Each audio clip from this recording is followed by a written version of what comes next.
Hi friends, ఎలా ఉన్నారు అందరూ? మీరు చూస్తున్నారు భద్రాచలం. భద్రాచలం అంటే గుర్తుకొచ్చేది ఫస్ట్ గోదావరి, రాములవారి గుడి. సీతారాముల దేవస్థానం అతి దగ్గరలో ఉన్న గోవింద కల్పవృక్ష నరసింహస్థల గ్రామం గుడి ఇప్పుడు చూపిస్తున్నాను మీకు. 750 సంవత్సరాల నుంచి ఈ గుడి మనకి ప్రసిద్ధిలో ఉంది. ఇప్పుడు మీకు చూస్తున్నట్టు వెనకాల రాములవారి గుడి బ్యాక్ సైడ్ నుంచి స్ట్రైట్గా వెళ్తే మనకి ఎండింగ్లో గోవింద నరసింహస్వామి గుడి వస్తుంది. కోరిన కోరికలు తీర్చే స్వామి అని చెప్పి ఇక్కడ భక్తులందరికీ నమ్మకం. అహోబల మఠం నరసింహస్వామి గుడి పక్కనే ఇక్కడ మనకి గోవింద కల్పవృక్ష గుడి ఉంటుంది. ఆలస్యం ఎంటర్ అయిపోదాం. ఎంటర్ అవ్వగానే మనకి గోమాతలు ఎంట్రన్స్ ఉంటాయి.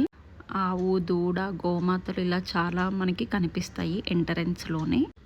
చాలా నీట్గా మెయింటైన్ చేస్తున్నారు. గోపూజలు కూడా చేస్తారు. ఇక్కడ ప్రతి అమావాస్యకి, పౌర్ణమికి ప్రత్యేక హోమాలు చేస్తారు. ఇక్కడ చూపిస్తున్నట్టు ప్రతి అమావాస్యకి గరుడ ప్రసాదం అని చెప్పి సంతానం కోసం ఇస్తారు.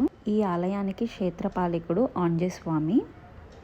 ఒక భక్తుడు నరసింహస్వామి కోసం బాగా తపస్సు చేస్తున్నప్పుడు చాలా సంవత్సరాల తర్వాత ఆయన అనుగ్రహం కలిగి భక్తుడు తపస్సుకి నరసింహస్వామి మెచ్చి నరసింహస్వామి రాయి రూపంలో ఉన్న స్వామిని ఈయనకి భక్తుడికి అందజేస్తారు. ఇప్పుడు ఆ స్వామి వారికి ఇక్కడ మనం పూజలు, హోమాలు అంగరంగ వైభవంగా జరుగుతాయి.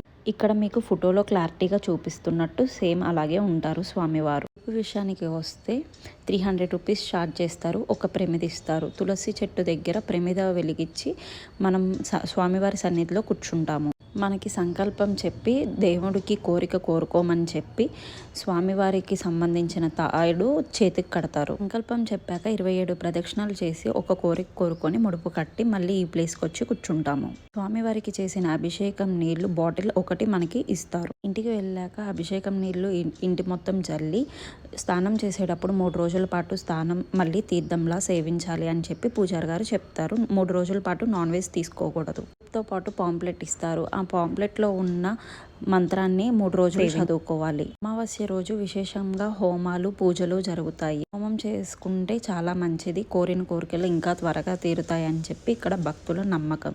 11:30 ఆ టైంకి హోమం కంప్లీట్ అయిపోతుంది. సంతానం కోసం గరుడ ప్రసాదం ఇస్తారు. చాలా దూరాల నుంచి గరుడ ప్రసాదం కోసం వస్తారు సంతానం కోసం. ఇక్కడ నిత్య అన్నదానం జరుగుతుంది. సో మీరు కూడా వచ్చి దర్శించుకోండి, స్వామివారి ఆశీస్సులు తీసుకోండి. Thanks for watching. మరెన్నో వీడియోస్ కోసం లైక్ అండ్ సబ్స్క్రైబ్. బాయ్.